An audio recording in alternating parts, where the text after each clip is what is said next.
closing the achievement gaps in education. As I visited with him about his experiences, I could see that the vision that drives us is what Joanne Mitchell pointed out so eloquently in her recommendation. She served as his advisor through his dissertation process and writes, "What impressed me about Jesse was his hard work, his insights into education, and his heart for all students." She went on to share about how important the ethic of care was to Jesse and how he shaped a culture of care throughout his districts by creating positive learning environments where students had strong relationships with teachers and teachers believed that every student can learn.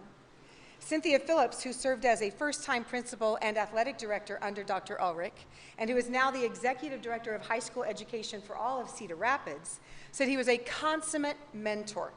To this day, she is guided by the plaque that he displayed in his office, which simply read, "Shepherd well." This translated into Jesse's communicating support and encouragement, having the tough conversations which were tempered always with grace and mercy, and always blending conviction with humor. Among his greatest successes is his record on building consensus as he faced the challenges of closing small rural schools and the reorganization that must ultimately bring communities together. He's had to do this twice and acknowledge the heartbreak that they faced. He said, when you take a school which has been independent for 144 years, well, it takes a lot of work and sensitivity to make the tough calls. As a team, though, in each of my experiences, we never have been afraid to do the right thing. We just kept kids at the forefront of our decision-making, and what is best for kids is not always the most convenient for adults. Another thing that makes Dr. Ulrich unique is his versatility. From teaching and coaching to his phenomenal growth as a leader, he can draw upon educational experiences also in special education classrooms, in alternative educational settings such as the Rabner Treatment Center, and with diverse populations in Arizona. Samantha Reeves pointed out in her recommendation that Jesse's resume showcases his gifted leadership, and it is a further testament to his experience and background that he was selected as the Fort Dodge Community School District Superintendent at the age of 36. Indeed, School Board President Stu Cochran said they recognized how fortunate they were to have encountered a candidate of his caliber, writing, "Early in his arrival, Dr. Ulrich initiated and developed strong staff and community relations. He is practical in his approach and unwavering in his commitment to excellence." Yes, in the realm of educational leadership, Jesse Ulrich rocks. He does not, however, do so well with a hammer. According to his beautiful wife, high school sweetheart and mentor and mother of their 4 young children. Amy, also a graduate of Iowa Central, gushed praise for her husband, saying he is so committed, absolutely loves what he is doing, gives 100% all the time, no matter what, which is probably why, when he was merely attempting to fix the toilet seat, he took a hammer to their porcelain toilet, which ultimately broke the toilet, flooded the bathroom, and then they had to replace the entire floor. But he gave it 100%. I did not find Mr. Fix-It anywhere on his resume. In the role of husband and father, Jesse is also stellar. Jeremy Hamp, a former student here and one who actually performed for me, is now a family friend of the Ulrichs. He talked about how Jesse welcomes anybody, knows no stranger. He said, for Jesse, life is an adventure, and that's certainly articulated in his professional and personal accomplishments. But even while he has pursued his passions, he is so rooted in community, so rooted in family. I look up to him as my example of what being a husband and a father looks like. He said you were a cool dude. Indeed, Jesse may be away from home a lot due to the demands of his job, but according to Amy, no matter how busy he gets, he will stop in the morning or night, find his kids, hug them, tell them he loves them. He even started breakfast with Dad every Friday, where each child alternates and gets one-on-one time with him. His wife has to settle for memories of the 4 proms they shared. She hasn't scored a breakfast menu yet, but she doesn't get to mow their yard. On this, Dr. Ulrich's 100% translates to straight lines and patterns, even supervising the children when they're playing too much in one spot and matting down the grass. He is in a fierce yard-ward battle with neighbor Matt Wagner, and at last calculation was winning. So Iowa Central's vision is to prepare the best citizens and workers for our region and beyond. And Jesse Ulrich is the personification of that vision. We are thankful that he returned to make Fort Dodge his home. He not only adds value to the education of our children, he also beautifies his neighborhood, invests in his family, his faith, his service organizations, and perhaps most importantly, provides needed work for the plumbers, electricians, and construction workers in our midst. Please welcome into the 2019 Triton Hall of Fame Distinguished Alumnus and Superintendent of Schools Extraordinaire, Dr. Jesse Ulrich.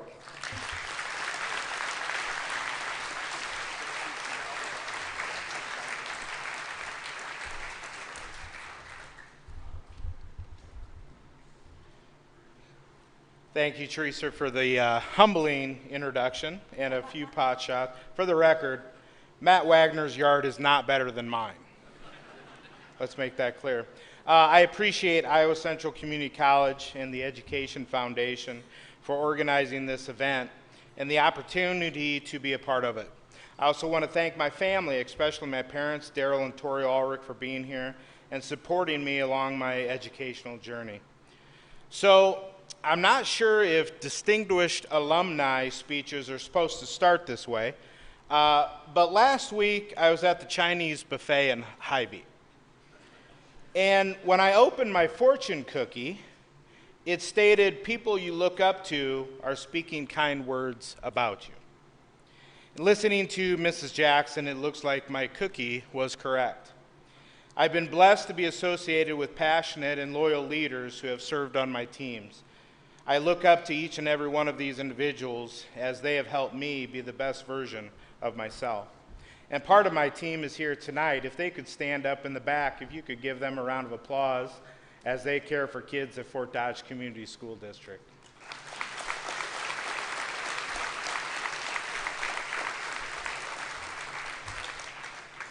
Truth be told, my first encounters at Iowa Central were challenging. Being a first-generational college student from a small village in northwest Iowa, college was intimidating, and doubts of success crept into my mind. I moved into low-income housing west of Highway 169, affectionately known as the WAC, because that's all that I could afford. Coach Twait, good to see you up here, Coach, pointed out that my skills may be better as a water boy than an athlete. Sorry, Coach, that's how I remember the conversation, but I'm sure you were very much better with the grace than what I recall. My first 8 a.m. class at Iowa Central was in math. I wasn't a gifted student. I worked and studied hard because I had to, not because I wanted to. I remember after the first week, my professor, Mr. Peters, pulled me aside. And he asked me point blank if I wanted to pass his math class. After answering that I truly did, but there was no other lower math classes available to count towards my degree. Thank you to my advisor, TJ Martin, for that. He's in the room as well. He said, "Well, if that's the case, then I suggest you go to the bookstore and buy a bigger calculator." I put my financial aid to good use and followed his advice. All jokes aside, the foundation of my educational philosophy was created right here at Iowa Central. From coaching classes with Coach Pilcher to Econ 101 with Norman Caldwell, I found a common theme. I believe every student, regardless of the socioeconomic status of their parents, where they lived, or the burdens they faced in their life, have a right to a quality education. I believe education is still the greatest equalizer in our country, and that allows students to have a hope for a better future. As a superintendent, I am thankful for the many boards of education that have entrusted me and provided me with the opportunity to serve. Specifically, I want to thank Fort Dodge Community School District's board, Stu Cochran, Matt Wagner, Lisa Shimkat, Dan Hansen, Angie Tracy, Bill Kent, and Steve Springer, for the opportunity to serve the community of Fort Dodge. I've been blessed to be able to serve in a home region where I grew up. Superintendents have a lonely chair to sit in. Many don't see the human side of the position. They don't see the times away from my family, with staff members who are terminal cancer with only a few days to live. They don't hear the phone calls to parents expressing sympathy on behalf of the district for the loss of their child, or standing in a gym full of community members sharing with them that there's no way that I can keep their school open any longer and consolidation is the only option. At the same time, I believe I have the greatest job on the face of the planet. No one else gets to see students' faces when they hand them their diploma, making it extra special when that child is receiving the first diploma in their entire family. I get to take kids across the country and in the world and allow them experiences for once-in-a-lifetime opportunities. I also get to see the special bond between our staff and teachers and our students that we serve on a daily basis. For a moment, I want you to close your eyes and envision a child that you love in your life. If there isn't one that you can think of, I'll lend you one of mine. Now open your eyes and answer this question. How many of you want that child to go to an average school with mediocre teachers? Okay, good. None of you raised your hand. Now, how many of you want that child that you love to go to the best school and one that believes in equitable outcomes possible for every single child? This is where you raise your hand. Every day, I get the opportunity to create that kind of school. I want to thank Iowa Central Community College for being the institution that gave me an opportunity to start my educational journey. I'm appreciative of those who have served with me and the families that continually support our cause. And last, but certainly not least, I want to thank my family, Amy, Brecken, Baylor, Bentley, and Bo. Let this award be a lesson in life that if you work hard, have big dreams, and put faith in God, anything is possible. Thank you, and God bless.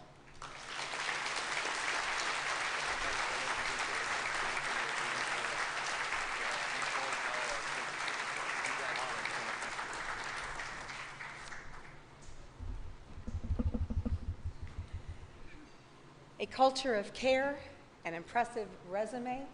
The baton passes from Dr. Ulrich to Dr. Margot Halm, whose culture of care and distinguished resume features an astonishing life of service in the nursing arena. According to childhood friend Janet Wilkins, she and Margot decided as juniors in high school to attend Iowa Central Nursing School together, which began the summer of 1979. When I recently visited with Dr. Halm, I asked her about her experiences here, and she had so many fond memories of professors who really helped guide her. The first she shared was of microbiology professor James Royce, who would smile as he gave his students lab experiments and required them to identify, of course, the bacteria in the Petri dish. Well, Margot thought for sure she had that first one exactly right until she saw she had earned instead an F and heard Mr. Royce say, "Nope, keep going," smiling still as he walked away. Then she felt her second lab was also 100% accurate, and it was a B+, which made her even more determined as she approached her final lab, and yes, she did nail that one with an A+. Another professor who had a big impact on Margot was actually one of her dad's cronies and an amazing personal role model, Dr. Dean Kramer, who was especially helpful when she had her sights set on transferring to the University of Iowa for an advanced degree, which turned from a Bachelor of Science in Nursing into a Master's of Arts in Nursing, all while also working as a staff nurse. Iowa City also introduced her to the man who would one day become her husband, Richard Malloy, who would ultimately join her on an amazing journey which led them both far from the heartland. Dr. Halm eventually moved to the Twin Cities, where she earned her PhD from the University of Minnesota and became a clinical nurse specialist for cardiovascular nursing, and then ultimately the director of nursing research and quality at a few Twin Cities hospitals. From early on in her career to the present, Dr. Halm has won awards. From Critical Care Nurse of the Year in Iowa in 1989, to selection in Texas as a Fellow of the American Heart Association, to research awards in Minneapolis and scholar awards in New York and Boston, to her current home state of Oregon, where she was selected as the Oregon Advanced Practice Nurse of the Year in 2013. Dr. Halm has been a professor and a fellow, has served on numerous boards, and has continued to serve her communities through the Lung Cancer Alliance and American Heart Association. And then there are all the appointments to research committees and advisory panels, from our nation's capital to international conferences in Ireland, Australia, Canada. This small-town girl has now traveled the globe, and her professional publications and presentations earn rave reviews with every step of her journey. Those who know her praise her exceptional positive personality and dedicated work ethic. She was described by Brenda Danner Swanson, a fellow classmate here at Iowa Central, as one who always exceeds expectations, is constantly working to improve nursing practice in a host of areas. She writes, Margot has worked tirelessly to improve the patient's experience, and she has worked on quality control, helping achieve magnet status for many hospitals.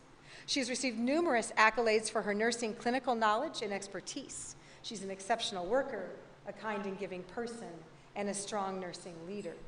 Liz Maywer Morrell echoes these sentiments, writing, I've known Margot since junior high school. She comes from a kind, sharp, and loving family. I recall going over to her house in Fort Dodge to play, and I was quite enamored by all the beautiful works of art hanging in her home, created by her parents, who were art teachers. She was the youngest in the family, a beautiful lady, stylish dresser, always more mature for her age. Margot is such an inspiration for so many nurses throughout the country. She has committed her career to nursing, and I am so proud of her and wish that I could be there tonight to see her receive this prestigious award. Perhaps Dr. Halm comes from her standard of excellence naturally, as she will be the first second-generation alumnus inducted into the Hall of Fame. Her father, Robert Halm, received the Humanitarian Award posthumously in 2013. Robert taught here for many years and was renowned for his commitment to excellence and to service. I looked back at what I wrote about her father during that induction ceremony and found one sentence in particular that could be said for father and daughter alike. He spent countless hours handling the essential jobs that no one else wanted to do, but jobs that absolutely needed to be done. Such are the details of a life spent in service. We are now honored to induct the daughter that Robert Halm was always so proud of into our Distinguished Alumni Hall of Fame, so that her face will now grace the same wall as his. It is my honor to induct Dr. Margot Halm into the 2019 Distinguished Alumni Hall of Fame.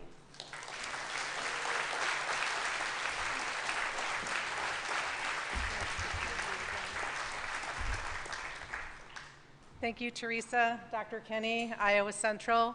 I am really honored to be here today and to be inducted along with my fellow inductees into the Hall of Fame at Iowa Central Community College. For as long as I can remember, Iowa Central has been a constant in my family. As Teresa mentioned, my father taught studio art and art history here from 1966 until he retired in 1989. And during this time, all 4 Halm kids got their start here. So I'd like to share with you a little bit about what my start in nursing was like. It was actually a blind leap of faith. You see, I thought that I would be an artist like my parents. That's all I knew growing up in an art family. I've had a passion for photography ever since Mr. Ken Severson's class during my sophomore year at Fort Dodge Senior High. But when my mother said, well, that sounds great, but how are you going to support yourself, Margot? Well, I didn't have an answer for that. So back in art class, throwing pots, listening to my friend Janet talk about how she was going to be a nurse. The next time my mom asked me, Margot, when you get to college, what will you study? I said, I will be a nurse. So what a leap it was from dreaming of black and white photography and building a darkroom to learning the art and science of nursing. And Iowa Central's program, I'm sure it remains that case today, was highly intensive. There was many trials and tribulations that Liz and my other classmates and I experienced during that 2 years. So it was a 2-year program, straight through, summers included, 3 days a week. We were in classroom full days, and then the other 2 long days, we had clinical experiences. Most of these were at Trinity Regional Hospital, but some are also at Stewart Memorial in Lake City, which was my personal favorite, even though I had to get up at 3:30 in the morning to be able to drive there. Those that know me well know that I don't really like the alarm clock. When we weren't in the hospital, we were out in the community in primary care clinics, long-term care settings, and mental health centers. So many trials and tribulations, very challenging, so much to learn about the human body, human experience, and illness. So how did we succeed? Well, we succeeded because Iowa Central provided us with exceptional teachers. And I'd like to just name a few. Joelle Elberg, Dorothy Nonson, and Joanne Jensen, and there were many others. But these educators were masterful, masterful clinicians. These women knew what to do in every clinical situation and every clinical encounter. It was really amazing. They were also tough, though. They were tough on us, really tough. But they were also very patient and very kind because they knew great nurses aren't born overnight. After I left Iowa City, I transferred to the University of Iowa to obtain a BSN. And then, as Teresa mentioned, I shortly thereafter enrolled in a master's program. Just like Iowa Central, I was very fortunate to find remarkable mentors there, Drs. Meridine Moss, Dr. Rita France, and Dr. Martha Kraft, and many others, and then Dr. Ruth Lindquist at the University of Minnesota School of Nursing. These professors, they were accomplished researchers, and they gave me new ways to think about the world and new tools for discovery to find what are the best ways to care for people that will lead us to achieving desired health outcomes. So that's my journey from a clinician to a clinical nurse specialist and a researcher. And this award really is for my teachers and classmates, my role models and mentors, my family and friends, all the people that were there to provide me with support and guidance. So in conclusion, I'd like again to thank Iowa Central for your ongoing commitment to providing quality education for Iowans. It was 40 years ago that I enrolled in that nursing program, and it's very impressive to see how the college has grown, all of the buildings. The next time I come home, I want to spend more time really checking out some of the new facilities. And to all of you, I want to say, never underestimate the impact that you have on others. And remember that a leap of faith sometimes might be the best move you ever make. Thank you very much.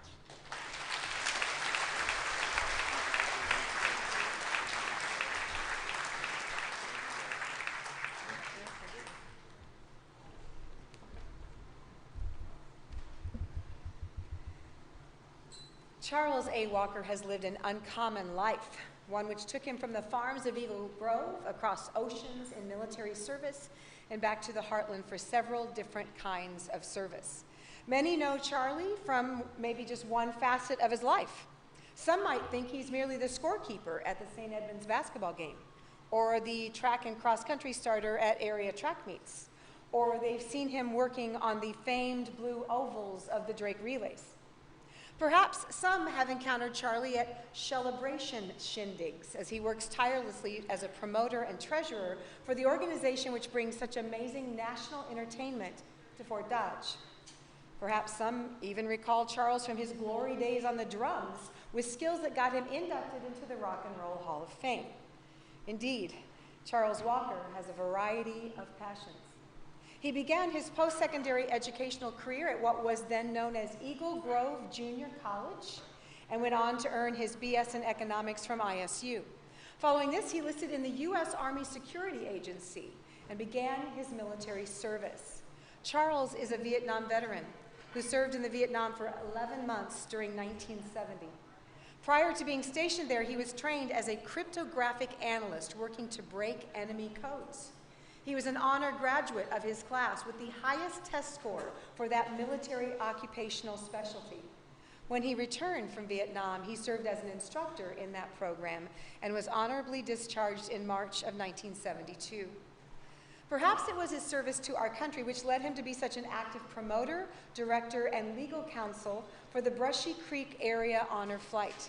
According to Mel Schroeder, who has worked alongside Charlie since 2009 on the board of directors, this successful program has provided over 2,000 World War II, Korean War, and Vietnam War veterans the opportunity to fly to Washington, D.C. to visit the memorials dedicated to honor their sacrifices. Ron Newsom, who started the Brushy Creek Honor Flight 10 years ago, was told to recruit 6 or 7 like-minded people to assist him, and Charles topped his list. Ron said, "Charlie has a way of making things happen. He has not only been our legal counsel from day one, but he digs in and works beyond that." Their small team of volunteers hope to have enough veterans and money for 1 flight. And as of 2 weekends ago, they just finished number 19, which is tallied in the $1 million range. And it has been a labor of love. Upon his return from Vietnam, Charles settled in Fort Dodge and began his career as a manager of a commercial bookkeeping service, which he later purchased and operated as Walker Accounting. He then returned to higher education, attending Drake University for his Juris Doctorate, followed by admittance to the Iowa Bar. In 1984, he opened his Walker Law Firm, and from then until now, with his wife Mary Lou working alongside him. It was one of his loyal clients, Brian Larson, president of Sunderman Farm Management Company, who recommended Charles for this honor, writing, "Charles A. Walker is an outstanding citizen and businessman throughout this community. He is proficient in law, economics, and accounting. This makes his prompt and excellent services incredibly valuable to our farm management company, and we have used those services for 34 years. We have recommended him to many of our clients and continue to do so today. I value his friendship and professionalism." Mel Schroeder supported the Hall of Fame nomination, writing, "Not only does Charlie run a successful law practice, he is actively involved in the community. His list of civic, charitable, and volunteer activities is both varied and impressive. He unselfishly gives of his time and talent without seeking recognition. Charles is truly concerned about the welfare of others." And others I reached out to, from Fran Long and Dee Brown to Denny Reed, all had the same thing to say about Charles Walker. He would do anything for you. Thomas Flagg ended his recommendation proclaiming Charles one of Fort Dodge's most outstanding citizens. And Ron Newsom closed our conversation saying, "Charlie is active in just so many activities, and he has the full support of his wife, Marianne, who works tirelessly alongside him. They both give an awful lot of their time and talents." Paul Bloomquist and I know from personal experience that Charles is also tireless in his praise of his grandchildren. We have been told and have seen videos of his talented granddaughter, who is an amazing vocalist. He might even play one for you tonight, if you ask, or maybe even if you don't. Please join me in welcoming into the Triton Hall of Fame our distinguished citizen and graduate, Charles A. Walker.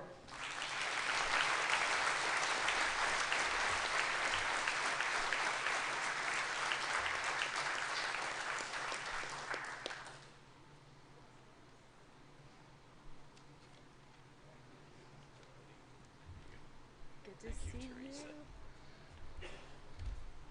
Tough time getting out from behind the table. Kept threatening Dr. Kinney with a 2-hour speech. I assume that's why he put me before dinner, because he knew I'd never want to wait that long to eat. I did attend Eagle Grove Junior College for 1 year, but my start there was as a senior in high school, taking a pre-calculus class. Probably the only reason I went there 1 year is I ran out of math and science classes. I do especially remember the teachers that I had over there. I took English with Nora Doohan, chemistry and physics with John Barczewski, and then the other one, I had Merlin Fisher as my math teacher for 1 year of high school and then 2 years of junior college math. And I took him for, I had him for calculus, and I think he had me prepared so well from calculus that when I went down to Iowa State and took differential equations, I just walked through it with hardly any work at all and got an A. I also want to mention Carl Thorson, who was the junior college dean there. He gave me a tuition and book scholarship, and so the only thing I had to pay was my lab fees, which cost me $40 for that first year of college. That was back in the old days. As I think back and remember some of the fellow students down at Iowa State and in my fraternity who were freshmen, always complaining about their teachers that were a lot of times just graduate assistants. Basically, you go to a four-year school like that, state school especially, a lot of times that's what you get your freshman year. You get graduate assistants. These are people that have had no teaching experience before. They're just working towards their masters.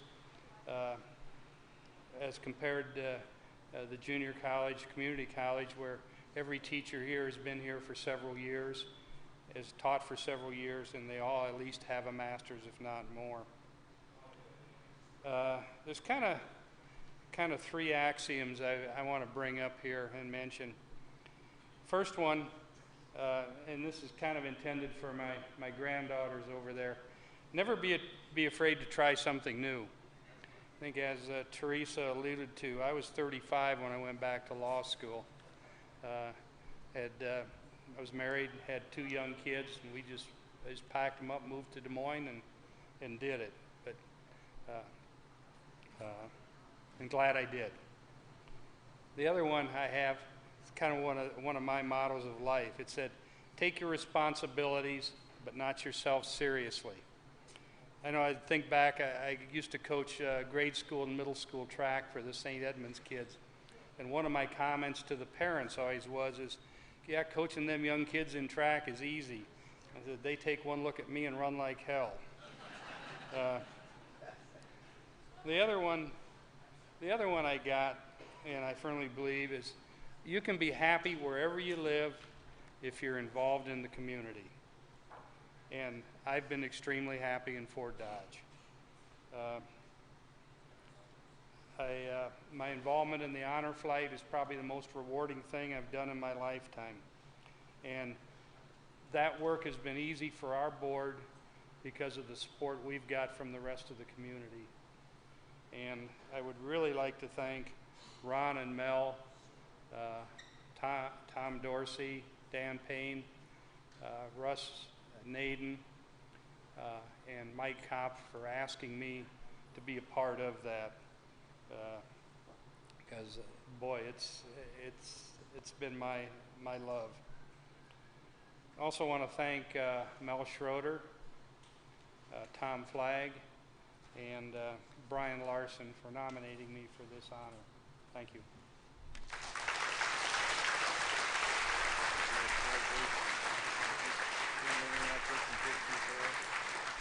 I haven't seen his cameras out. They break them. Get one later. Thank you. Got it? I consider this an honor to speak about the amazing man who has been selected as the inaugural recipient of our Hall of Fame Distinguished Faculty and Staff Award. Larry Boyd was only 63 when he passed away following a long struggle with Lewy body dementia, leaving behind a loving family and a grieving college community. He met the love of his life, Connie, at Morningside, and they raised two amazing children, Leah and Luke, here in Fort Dodge. Larry was an educator in the fields of mathematics and computer technology and worked in various capacities throughout Nebraska, Texas, and Iowa, and most notably at the Iowa School of the Deaf, and then here at Iowa Central. Former college president Bob Paxton actively recruited Larry after being so impressed with his reputation at the AEA, writing, "I knew Larry's personality, demeanor, commitment, and abilities were a perfect fit for our Iowa Central students." And he was right. Here on campus, the name Larry Boyd became synonymous with teacher excellence. In his recommendation, Tom Benecke writes, "Students would often request to have Mr. Boyd as their instructor. He knew what it took to encourage students and kept their interest, and his calm demeanor when students became anxious about their grade or a test would reassure them that all would be okay." Dave Grosland echoed this praise, writing that Larry Boyd's reputation as an excellent instructor was well known at Iowa Central. His classes had a very relaxed atmosphere, one which welcomed students and invited questions. It was his standout qualities as a teacher that also landed him in another leadership role as he assumed the duties of department chair for the math and science departments, and he even served as the assistant softball coach for a few years. Outside the classroom, Larry was a much sought-after committee member. He commented on an issue, you knew that he had critically analyzed the question and was presenting a logical conclusion. Dave Grosland wrote that Larry's name was the one that always came up when new college committees were being formed, especially those geared toward a process improvement concern, and Larry Boyd was always willing to serve. Yet beyond these assigned duties and beyond the walls of academia, Larry reached out and involved himself with the total college community. He and Connie attended all of my theater performances, all of our music venues, and they always reached out to us afterwards to tell us how much they enjoyed the work that we did with our students.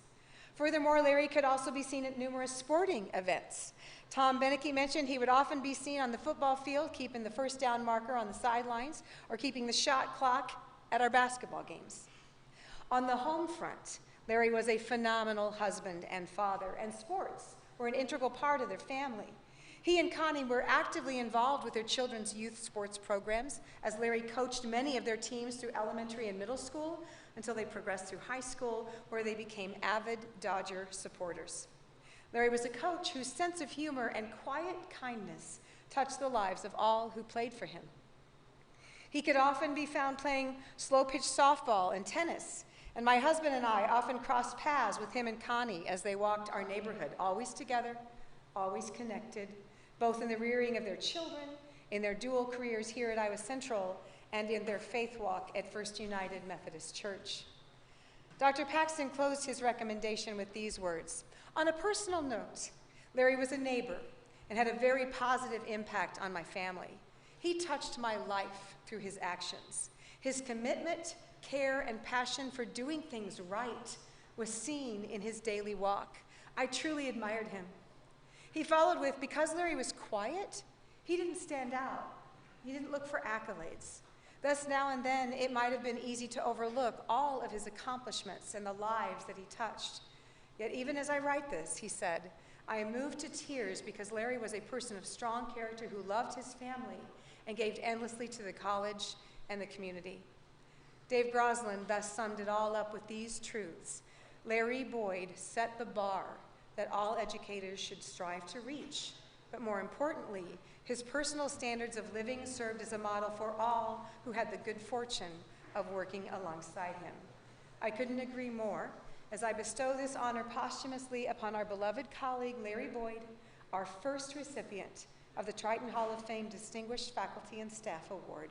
Would you please welcome his beloved wife, Connie, to receive this honor.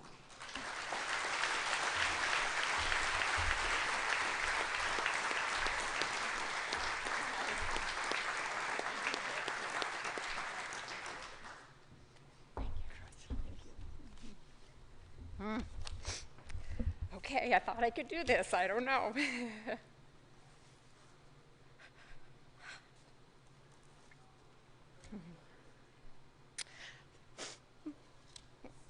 Thank you for honoring Larry tonight.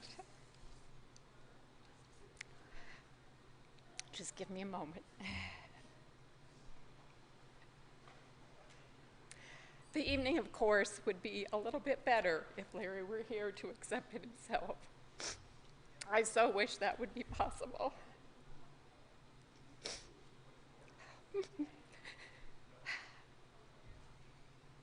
I did practice this at home, and I never cried, so I'm so sorry. It's Teresa's fault. So I do want to thank Larry's family and for coming this evening. We have a wonderful group here. Thank you for your continued love and support. And I want to thank Tom Beneke for nominating Larry. I remember saying to Leah, our daughter, at some point during Larry's disease process, I hope people will remember Larry like he was before the onset of Lewy body.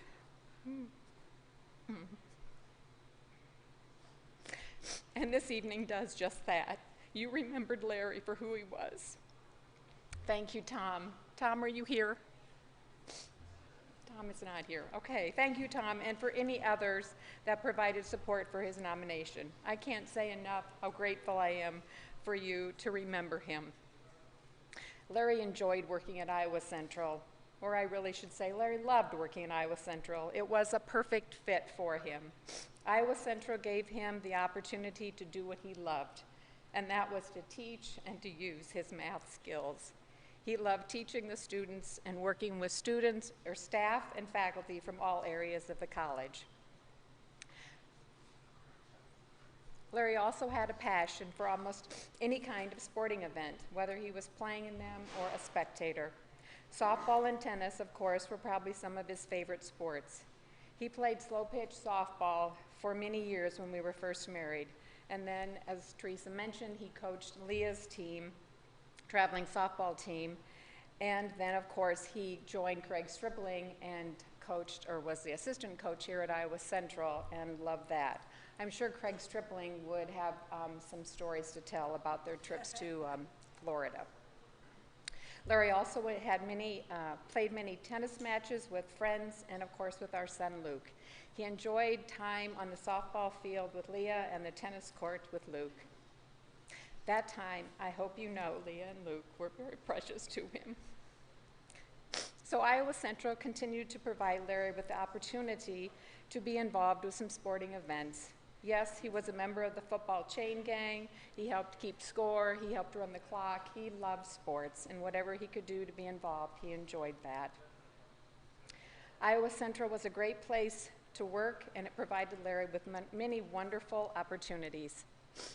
As you have heard, Larry died of Lewy body, which is a form of dementia. I pray that there will one day be some form of treatment and or cure for Lewy body and all the forms of dementia.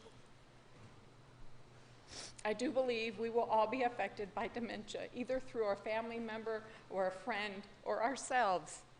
So I would ask you to consider making a donation to the Alzheimer's Association in honor of Larry, so we can see an end to all forms of dementia. Sometimes I would think, life really wasn't fair for Larry. And I'm sure as some of you that know him, how he might respond to that comment. Larry would say to his kids, especially if they were complaining that something wasn't fair, he would say, no, life is not fair. There's only two fairs in the world, and that's the state and the county, and he would go on. And he would accept things as they were. He did accept whatever he had, he accepted it. Whatever happened, he accepted it, and he went on. So, and as I close by reminding all of us, life is short. I encourage us all to be kind to one another, to help each other, and more importantly, to forgive and take care of each other. Thank you again to Iowa Central for honoring and remembering Larry.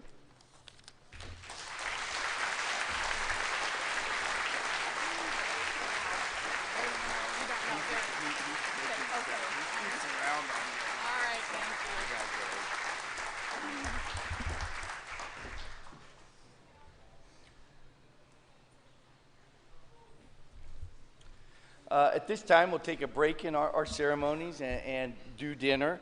And after dinner, we'll come back and do our athletics. So what I'd like to do is first, I'll get the head tables to go up and go through the lines. Now, we have two lines behind us in the cafeteria. For any former students, this is how our students eat every day now. Okay? So have two lines. They'll dismiss you. I believe Mary back there will be dismissing you by your table. And enjoy your dinner this evening, and we'll come back and wrap up with our Triton Athletic Hall of Fame. Thank you.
Twait, the athletic director for Iowa Central Community College, to come up, and he will present the Athletic Hall of Fame. Thank you, Dr. Kinney. What a pleasure it is tonight to be here to honor two tremendous, outstanding individuals and one of the most outstanding squads that we've ever witnessed play at Iowa Central. Before we get into that, just a couple things real quick. So much planning goes behind pulling off a big event like this with the Homecoming Hall of Fame, and Mary Ludwig does a wonderful job organizing, spearheading, making sure everybody's on task, and we have a tremendous committee. If Mary Ludwig could stand, and then anybody that's on the Homecoming Hall of Fame committee, please stand so you can recognize you, please.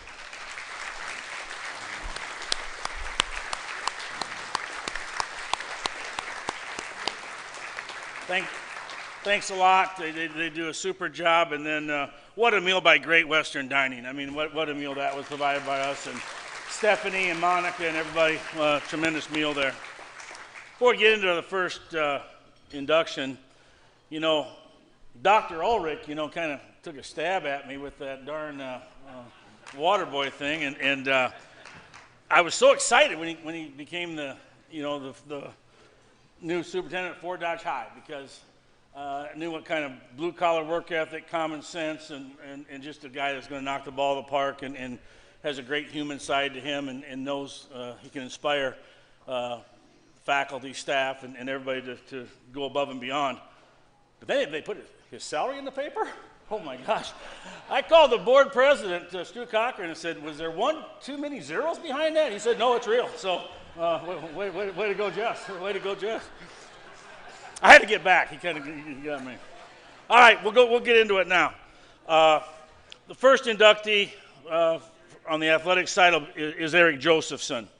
Eric Josephson has made a huge impact on both the record books of Fort Dodge Senior High School and Iowa Central Community College. An outstanding high school athlete, Eric lettered in 3 sports in high school while finishing his senior season in wrestling with a perfect 28-0 record and a state championship in the 171-pound weight class in 1991. Thank goodness for him, and thank goodness for the Tritons. Eric chose to continue his academic and athletic career here at Iowa Central. He lettered in both football and wrestling as a Triton. That's hard to do. It's hard to do both, trying to cut weight for the wrestling and playing football at the same time.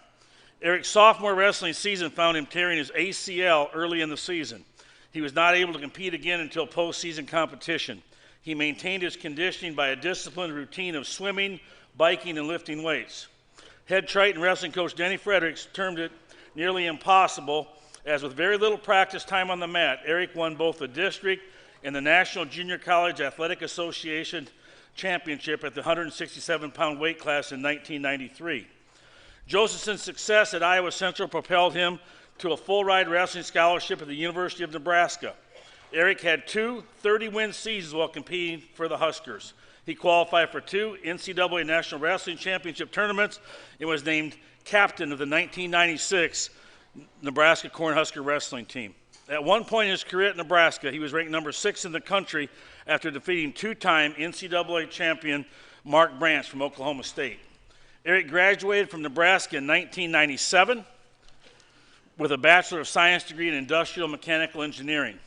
A more in-depth look at Eric Josephson's resume reveals that his talents and abilities reach far beyond the athletic arena. In addition to being an accomplished wrestler, listen to this. He captained the Fort Dodge Senior High Wrestling Squad his senior season. He was a member of the Fort Dodge Senior High School National Honor Society. He graduated from Iowa Central with a GPA of above 3.9. Who the hell gave you a B? You know, I mean, I don't know. He was named a distinguished NJCAA Academic All-American. Josephson wrote sports articles for the Collegian, Iowa Central's campus newspaper. Eric was the recipient of the Mike Elgin Award in 1993. That's the highest honor that a male athlete can be awarded here at Iowa Central. He captained the University of Nebraska wrestling squad. An accomplished musician, both instrumentally and vocally, he has made several successful recordings. Eric currently manages Josephson Manufacturing Company, an extremely successful manufacturing company here in Fort Dodge that employs over 70 people. Let's welcome Eric Josephson, a true student athlete, into our Triton Athletic Hall of Fame.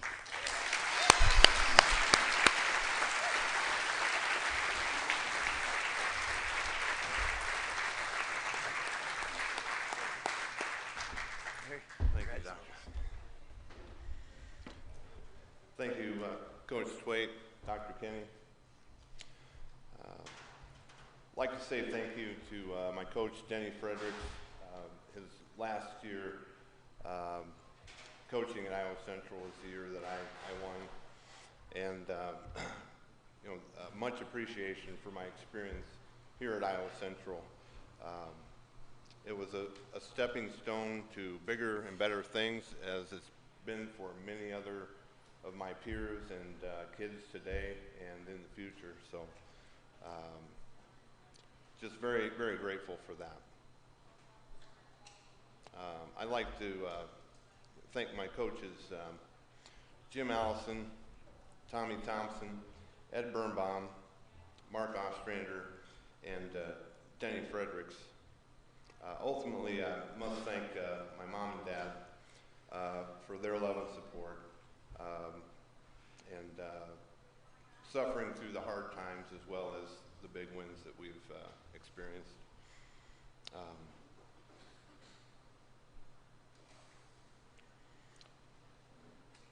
Yeah, I was trying to think of a good story to tell, and really the best story to tell is what really happened with my career, as far as finding something somewhat inspirational. If I go back to the very beginning of when I was a kid, my first match, 7 years old, I come out inexperienced, wrestle a kid that was experienced, and just got roughed up.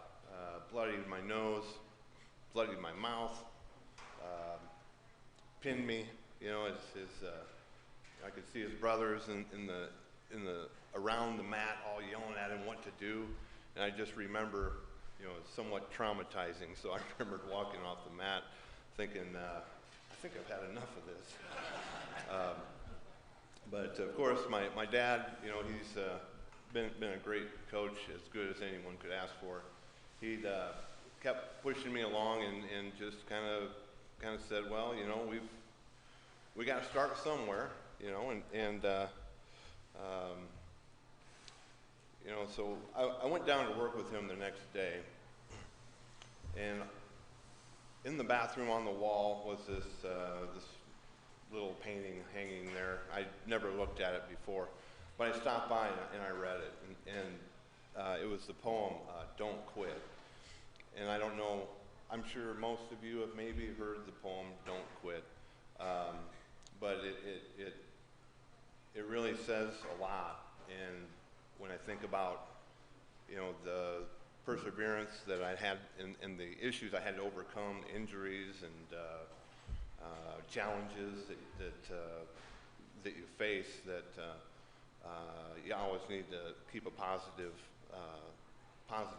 frame of mind. But one of the things it says is,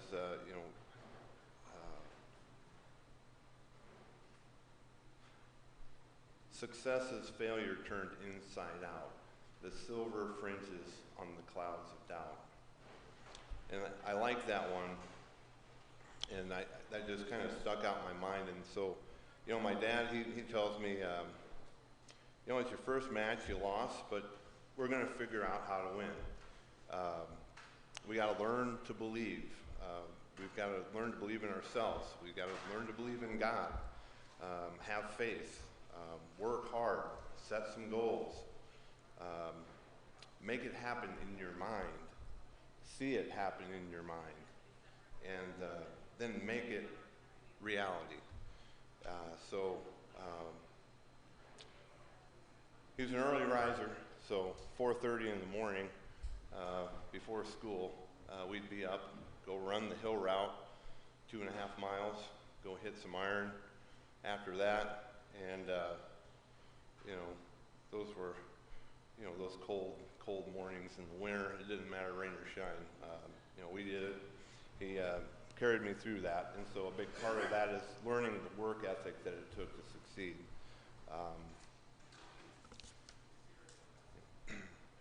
So, I kind of skip forward now and think about my first match in high school. Ed and Tommy were there, of course. I'm a freshman, nowhere near making the team. There's a lot of tough kids on the team. I wasn't that good yet. I had tried to try out and make the team, but Hans Sketch was the coach at the time. He thought, well, you know, we've got a duel with Dowling. You know, it's probably one of the most dominant teams that ever came to Iowa, through Iowa, ever. Just stacked up and down the lineup. And he thought, well, we can drop Josephson in there at 132, move our other guys up, and try to avoid this one guy that's just a real stud. Of course, that was the guy that I was going to have to wrestle.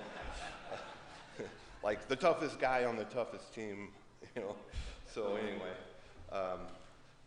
so that was my opportunity. I say, well, you know, what's the worst that can happen, you know? So, of course, I'm nervous as hell about that one. Come out, you know, the match starts. It isn't long into the first period. I'm on my back. I'm in a headlock. This guy's got me tight. I can't breathe. I'm fighting to not give up the pin. You know, I got the team watching. You know, you're on your back, so you get a real good view of the crowd. You get not where you want to be. So, you know, but I can see, you know, the other team, but I see it vividly today as if it was just yesterday. So I see the other team's coach telling the kid how to tighten the arm up, or, you know, get the pin, you know, and I'm fighting through it, and I can see, you know, it's like a minute 36 left in the first period. We got a long way to go here, and I can't breathe, you know. So, you know, I keep fighting, and kind of find a way to just hang in there. Got through the first period. Of course, I'm wiped out at this point. But, you know, second period, I come out, keep trying, and, you know, I can see, you know, all the coaches on the sidelines are just kind of standing there, kind of just waiting for it to be over. So it isn't long in the second period. I'm back in the headlock again, and fighting my way through that one. Long time to go. You know, I keep fighting. You know, I'm doing everything I can. I grab the guy's singlet, the ref slaps my hand away. I grab at his face, you know, the ref slaps my hand away. The ref's trying to look down to see if I'm pinned, you know, and he's ready to call it, and I just keep fighting, and then I turn, and it just keeps going and going. Well, third period was the same thing, and it got down to about the last 10 seconds, and finally I got stuck. The referee slaps the mat, it's over. But you know, coach told me that hey, you know, it was a great effort. Maybe the battery went out on this thing. The experts come. Okay.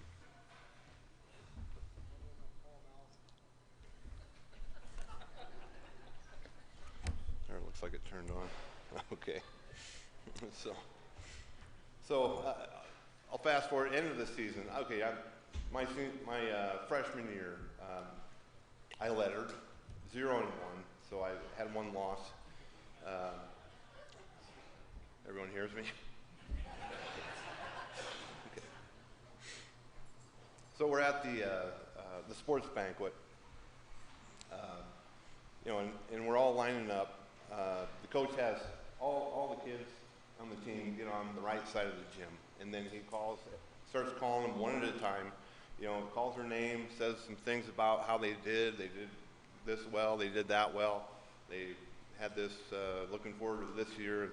You know, one at a time he starts walking the kids through. So he starts with the freshmen, starts with the underclassmen, and gets into the junior varsity. So he starts calling the junior varsity kids.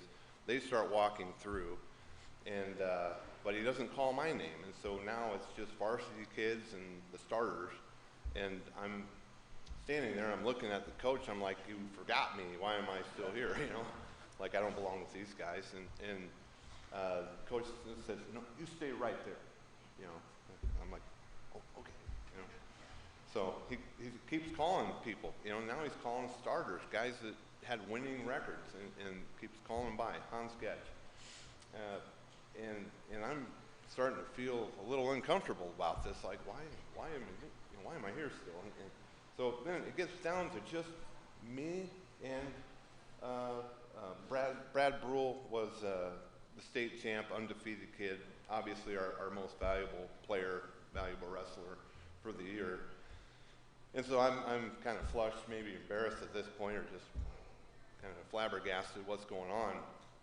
And then, you know, and Hans goes, yeah, I know you've been waiting for this.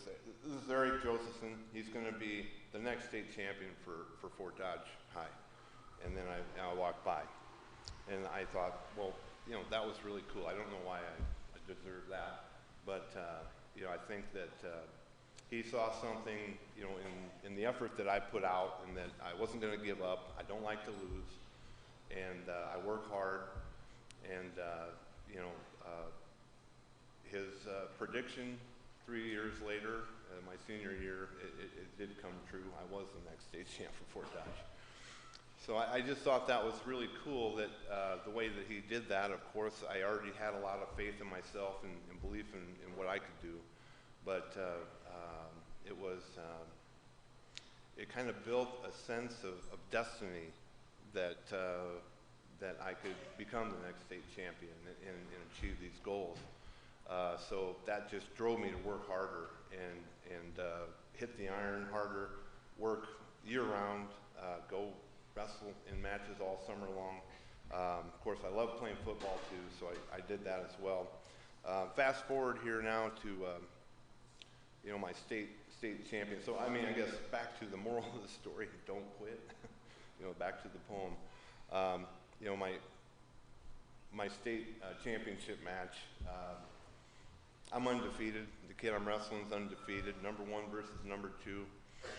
We go at it. The match lasts over 28 minutes. It's the longest match in the history of the state tournament.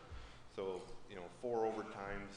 It just went on and on. I think my mom and dad about had a heart attack trying to go through that one. But it's still tied at the end of the match. So there we are at the end. Tied score. The referees, there's no more wrestling to happen now. The referees go to the rule books, and they took another good 5 minutes or more deliberating about who won this match. It's going to a criteria, what they say, and so whoever had the most takedowns first would be the winner, and then the criteria said, and then after that, whoever's got the most reversals. I had a takedown, the other guy had a takedown. You know, I had a reversal, and so that was the next criteria. The referee comes out, neither of us know who's going to be getting their hand raised at the end.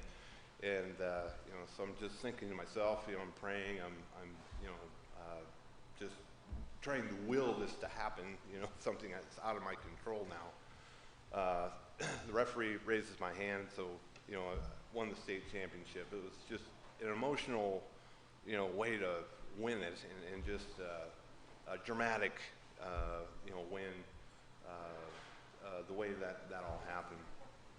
So I know my coaches were in the corners too there. Ed, you know, it's my honor to be your first state champion.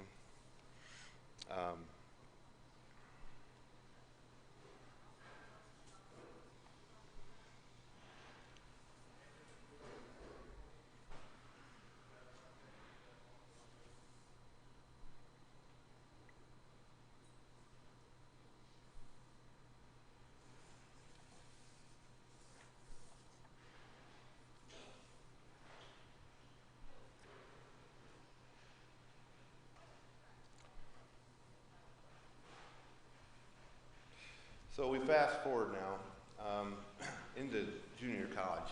We achieved our goals, you know, making our destiny become reality, and now it's time to set another goal. I come to Iowa Central, play football my freshman year, got ready for wrestling, had a good year wrestling. I was up at 177, kind of a bigger weight for me. Had a good year. I qualified for nationals, won the regionals, you know, made it got beat out in the third round of nationals, second, third round. You know, so it was kind of a flat ending. I come into the next year, decided not to play football. Started off having a pretty decent year. You know, winning some matches. I think we had some early duels. We got into early November. It was my birthday, November 5th. I think we had the weekend was off, and you know I had some friends that were hanging out. It's my birthday. I thought, well, we're going to go out and hang out. Nothing was really going on, so I go home early. Good friend of mine gets in a car wreck and gets killed.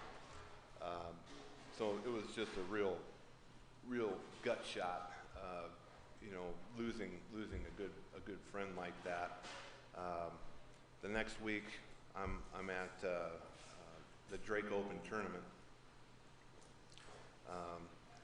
Had a good first match. Come out, you know, I got a kid from Minnesota, pretty tough kid.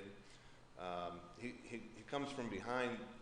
I stand up from bottom. The guy comes in, shoots in from behind.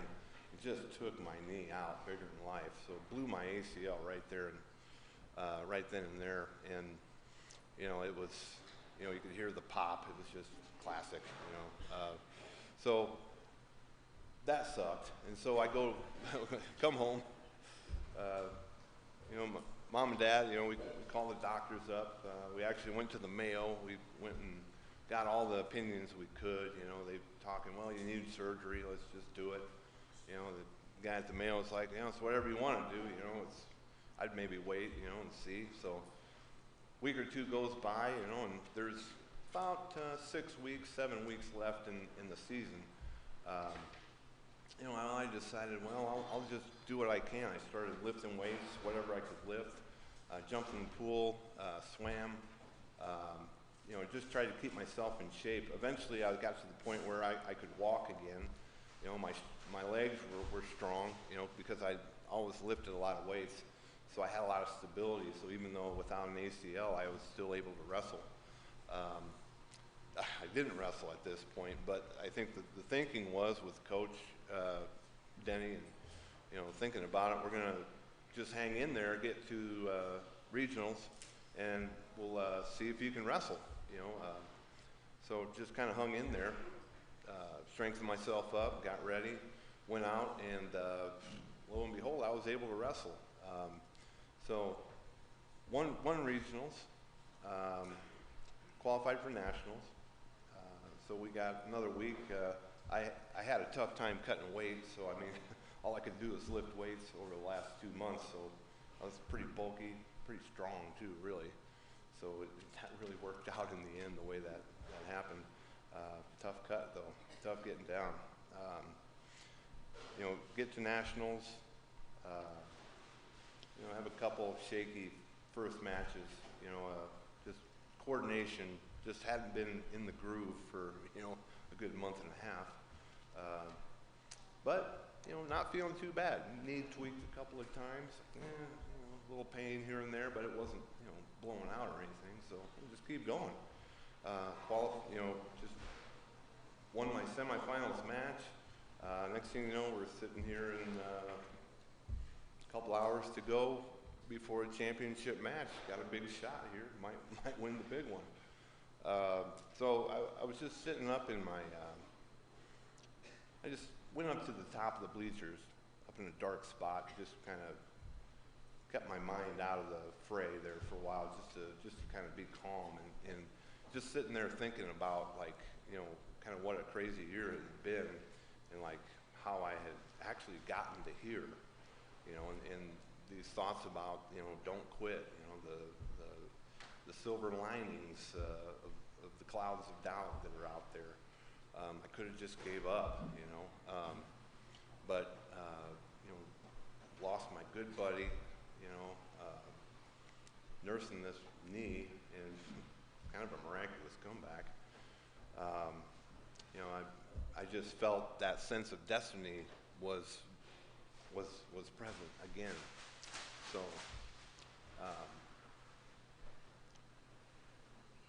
So my match comes up. I come down to the mat, warmed up, I'm ready. You know, I talked to Denny and Ostrander. You know, they're telling me, you know, I knew this kid was a big, strong kid. He pretty much threw everybody on their back and pinned them all the way through the tournament. So I had a pretty tough competitor to get up against here. And they were saying, look, just don't tie up with this guy. You know, you don't need to do that. Just shoot your leg attacks. You know, wrestle a smart match. Don't wrestle his match. He's going to want to tie up and throw. And so anyway, we shake hands. The whistle blows, and what do? I just tie right up with the guy, so we're locked up in over-unders. I kind of knew what he was trying to do, so I kind of baited him in. Just kind of pulled him back to the boundary of the out of bounds, and I gave a little jerk on the right, and then I gave a good hard pull on the left, and just kept pulling, and it was kind of the weakest throw you ever saw, but it actually just kind of slunked him down to his back. So there I was. Now I got this guy on his back. He's out of bounds. I didn't get back points. But you know, rode him out, had him on his back the whole period, even though it was out of bounds. So, well, we're off to a good start. You know, the rest of the match, really, I had things under control from that point on. You know, time elapsed, and I think I won, you know, by 2 or 3 points. Good enough. Hey, man, there's national championship, and we're taking home the hardware. You know. But yeah, I think back to, you know, that poem again. You know, don't quit. But I'm humbled to be able to share this story with you, and it was my experience, and it was a good one here at Iowa Central. So again, thank you very much for this honor. Appreciate it.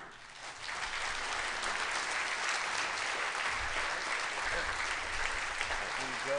Congratulations. Great story. There you go. All right. So.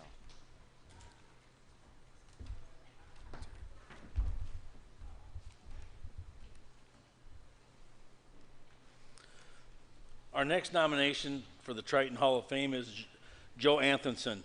Joe is originally from College Grove, Minnesota, and graduated from Park High School in Cottage Grove.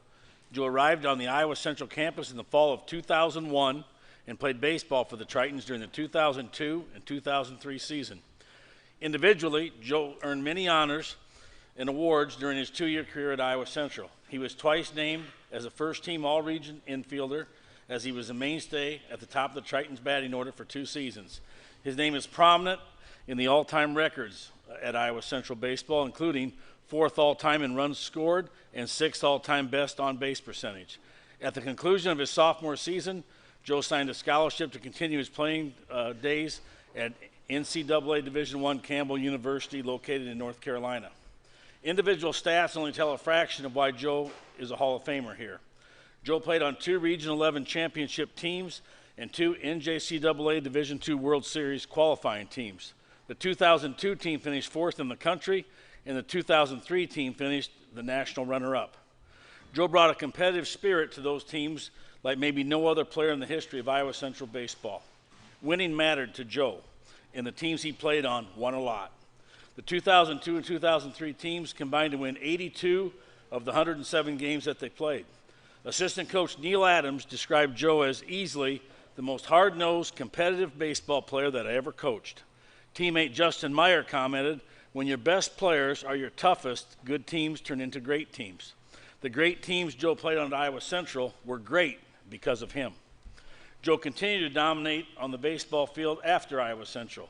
Following his junior year at Campbell, in which he was named to his team's most valuable player, Joe signed a 10-day contract in the illustrious Cape Cod Summer League. In 10 days, Joe impressed the coaches enough to sign him to a full season contract. He played alongside 3 future Major League Baseball players, and of course his team won the league championship with Joe hitting at the top of the lineup. After his collegiate days were finished, Joe began a professional playing career with the Rockford Riverhawks and the Sioux Falls Pheasants. His career spanned from 2006 through the 2013 season. Both the Riverhawks and Pheasants have voted Joe as the best second baseman to ever play for their organization. With this, He has also been named to each organization's 20th anniversary all-time team. Joe currently resides in Rosemount, Minnesota, and his wife Jenna while working for Mauer Chevrolet. Please welcome Joe Anthonson to the Triton Hall of Fame.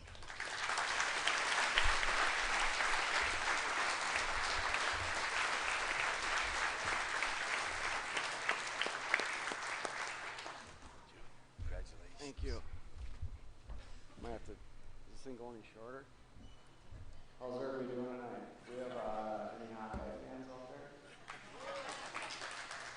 Keep your head up. There's always next year. Go Gophers. No, it's just an inside joke because here at Iowa Central we had a lot of Minnesota guys and a lot of Iowa guys, and there was a lot of battles back and forth between which college was better. I'm not wrong. My brother went to Iowa for 7 years, so I'm kind of a Hawkeye fan a little bit. But also, thanks for icing us. 2 Minnesota guys get to go last. Appreciate that. But no, we're here for a special reason, especially the 2003 team. First, I want to thank my parents, Kathy, B-Dog, my grandma Fran, #1 fan, my brother, Robbie. Growing up in Minnesota was kind of school was a little tough for me, so sports was always something that I felt comfortable with. It was easy, and I worked hard at it. Want to thank you guys for putting a batting cage in our backyard. Might have been a lot of random F-bombs that our neighbors heard, but also thanks for letting us destroy your garage door with hockey marks and tennis balls. But, Grandma, #1 fan. This probably means more to her than it does to me.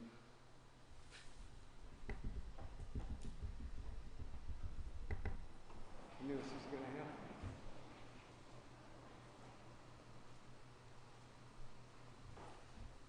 Oh, man. No, growing up, my grandpa, Clarence, obviously he's not here because he passed away, but before my senior year in baseball, they used to come to every game pretty much, kind of raised me and my brother because my parents worked jobs, and I just know that he saw me play sports in high school, but he never got to see me play after. I know he's up in heaven, probably flirting with somebody, because he talked to every female that came across him before a friend. But no, I wish he could have been here. Obviously, he'd be prouder, more than me than I would. He'd be more proud of us than I would. But the real reason is Coach Sanquist and Rick Peterson. I'll never forget it. I came down here. God, I probably was a sophomore, junior in high school, and they used to do these, I don't know if you call it exposure camps. Back then, everything now is exposure. I don't know if they sent letters in the mail or how they saw me play, but I came down here my junior year, did a camp, and then I think my sophomore and junior year, I think Coach P was my coach. And then, my whole life, I thought I was going to play in the big leagues when I was 3 or 4 years old, and my first word was ball. I remember growing up in high school, my junior year, playing against Joe Mauer, and obviously some people think he might be a Hall of Famer. I honestly thought I was better than him. He retired at 36 and I'm selling cars. How that goes. But no, so what happened was I knew I wanted to play college sport, and obviously college baseball is probably the sport I wanted to play in. I remember Coach P came up, it might have been the fall of my senior year, and he met with, it was probably me and my mom in my living room, and he was just intense, and I was like, man, this guy's over the top, I'm like, this is kind of how I am, minus the swearing, but I remember like, God, I like him, and I knew they were good. I didn't know Division I, Division II junior college, I just wanted to play baseball, and I knew I wanted to play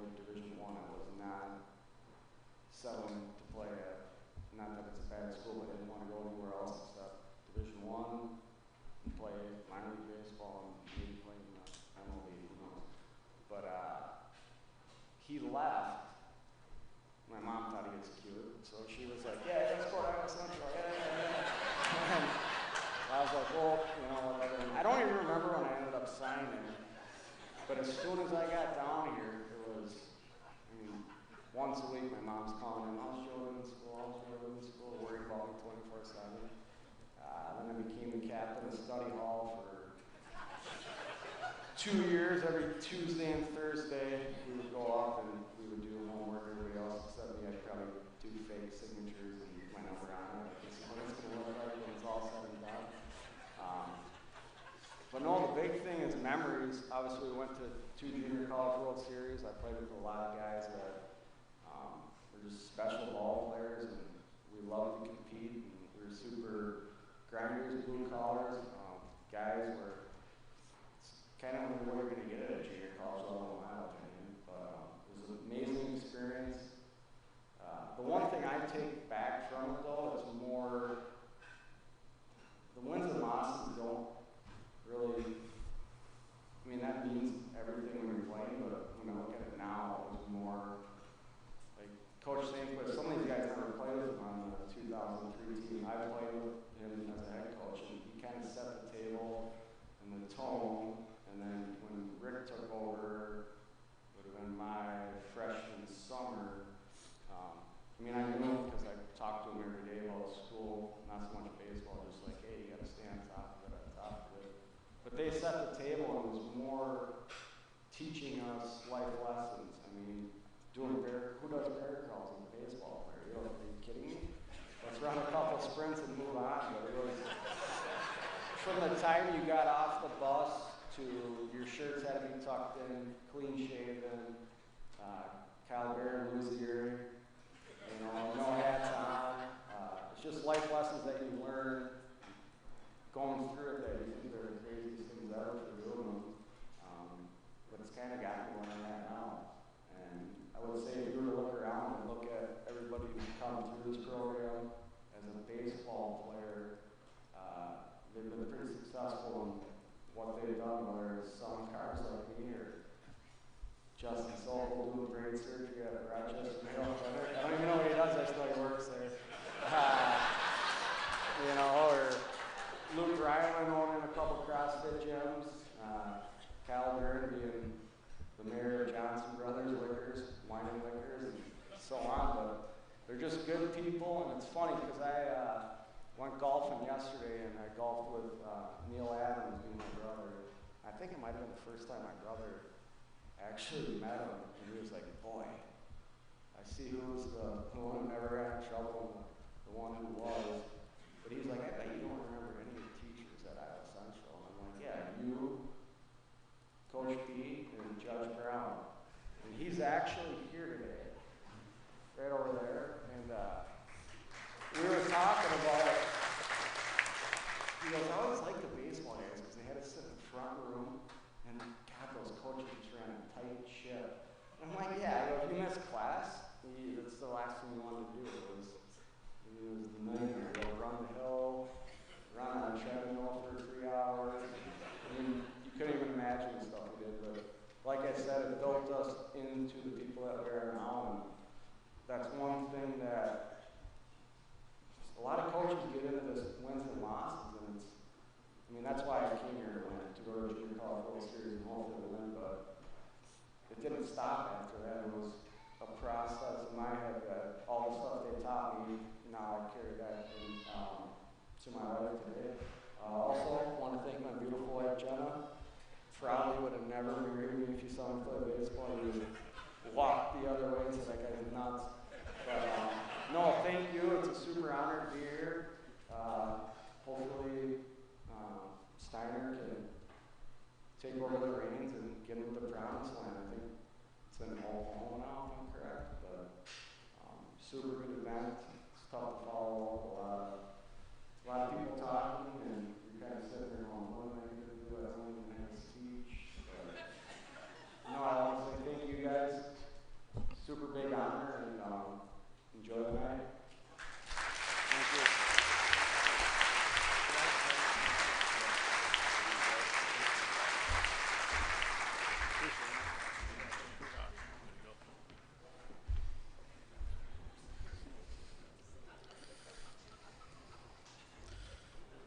The Iowa Central baseball program is a very proud tradition. Our baseball program is recognized and highly respected at the national level. From Coach Rick Sandquist to Coach Rick Peterson to Coach Justin Meyer to new head coach Eric Stein, a standard of excellence has been set in our baseball program. Tonight, we induct one of our finest baseball squads. The 2003 Iowa Central baseball team is the team that we're going to talk about tonight. The team is one of 9 baseball teams from Iowa Central to qualify for the NJCAA Division II World Series. The 2003 team finished the season with a record of 39 wins and 18 losses. Though this win total is not one of the best in school history, the quality of the wins are as good as any in school history, before or since. These wins included winning the regular season Iowa Community College Athletic Conference Championship, the Region 11 Tournament Championship, and the North District Championship.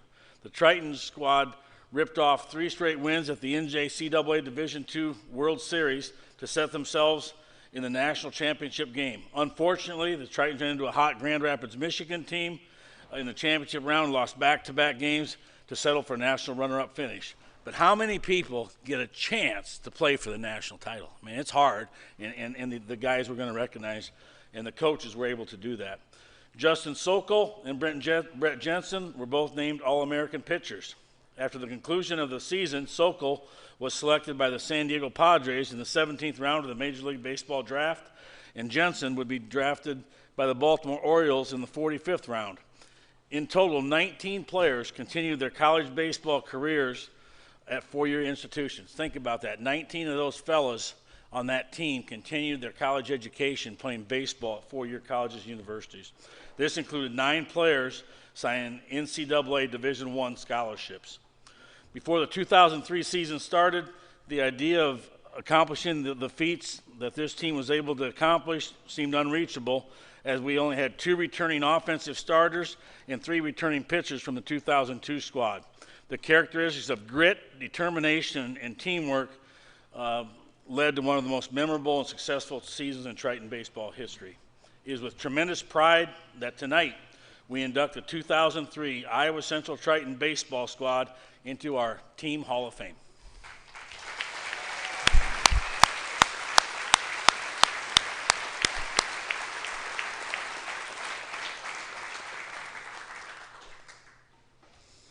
Now it's your turn.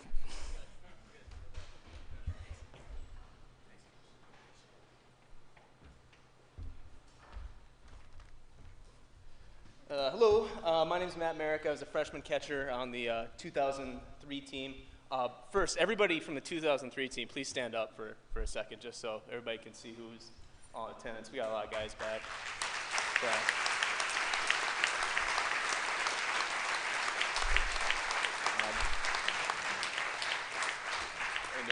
It's been a long time since I've seen a lot of these guys, and it's kind of funny. Some things never change. We've kind of been talking about that throughout the weekend. I want to say thanks to Dr. Kinney, Coach Twait, the Hall of Fame committee for inducting us. It's a great honor. It really is, and I'm honored to be up here to accept the award on this team's behalf. Joe and Coach Twait kind of said it best. This team was it was a gritty team. It was a hardworking team. It was a blue-collar team, and I think the one thing that probably people didn't see coming in. I know the coaches saw it, but we were winners.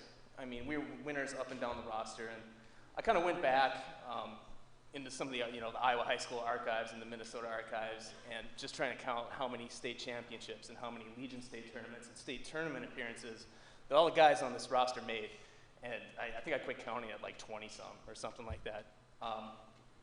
Along with the grit and the hard work, this team, we knew how to win. We loved winning, and it reflected on the field. It really did.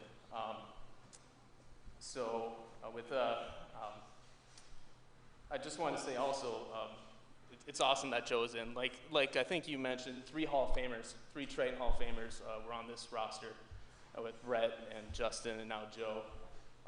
And you touched on the talent as well. Just a really talented team. And I'll talk a little bit about kind of how I got here. I'm from East Grand Forks, Minnesota. Now we're north of Fargo. And going into my senior year, I probably couldn't point out Fort Dodge on a map, much less Iowa Central Community College. But going into my senior year, my dad, Mike, who's here tonight, he was the athletic director at my high school. And as an athletic director, you get a lot of mail, a lot of flyers for camps. And he came across a camp at the University of Northern Iowa about 2 weeks before it was supposed to happen. So he goes, "Hey Matt, you want to go?" I'm like, "Well, sure, okay." Not really knowing what I was going to do after college, and so we ended up going. I had a football game on Friday night, hopped in the car at 5 a.m. Saturday morning to get to this camp, and I remember about 2 hours into the trip, our car started basically, backfiring. I mean, it was bad. We had to pull into a house right south of Alexandria, Minnesota, and we were like, it was at that time, my dad was like, "Well, we can just turn around and go home." And, I'm like, "Well, let's see if we can get, somebody out here to fix it." And sure enough, there was somebody available randomly at 8 a.m. in the morning on that Saturday. They came and fixed the car, and we got to the camp that day. Get to the camp, I play well, and kind of things go from there. So it's kind of one of those, it was kind of one of those things that it was meant to be, And I think I speak for a lot of the guys on this team that coming here was the best decision that, outside of marrying my wife and, having kids, it was the best decision I've made in my life. This place opened up so many doors for so many people, and it was, it was just a fun place to be.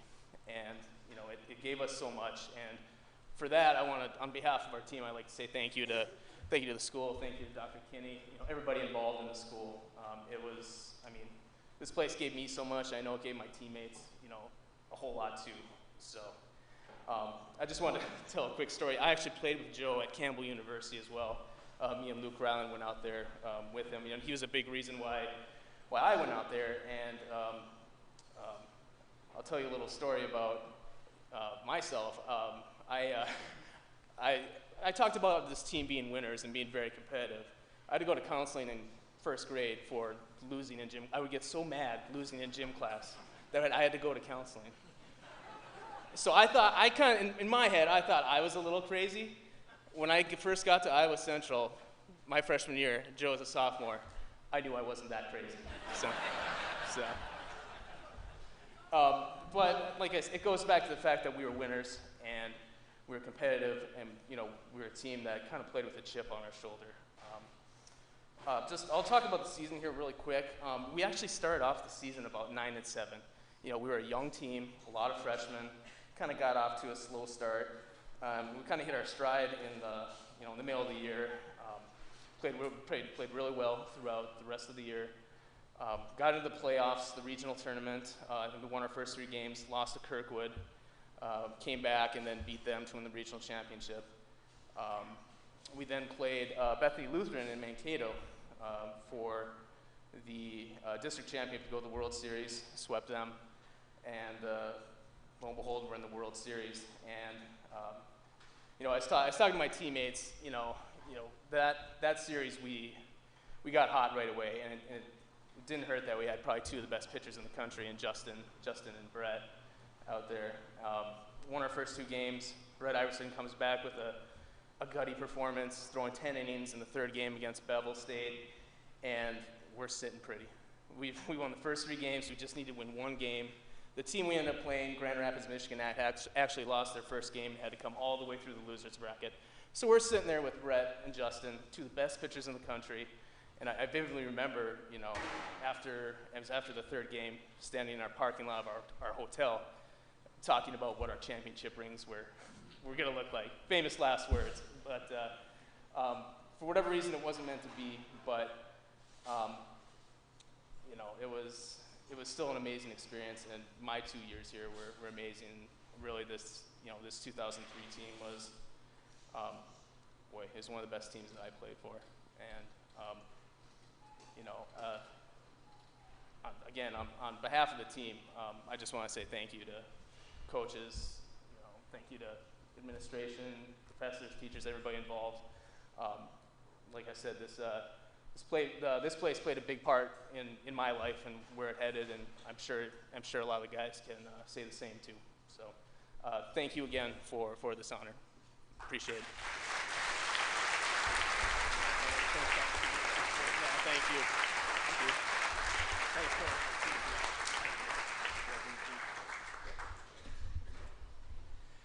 2000 team, we have your certificates. At conclusion of this, we'll get each and every one of you a certificate too. So let's give our Hall of Fame inductees one nice round of applause.